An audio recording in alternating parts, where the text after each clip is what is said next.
เอาอย่างไรแข้งขวาไอ้ซีเคขาชนเดินต่อยขวาจับศอกเอาแล้วแข้งศอกแล้ว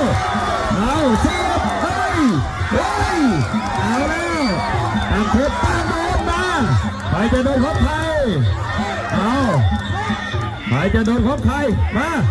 เอาเลยแค่คนละทีเอาเล่นศอกแล้วเอาใครจะโดนของใครมา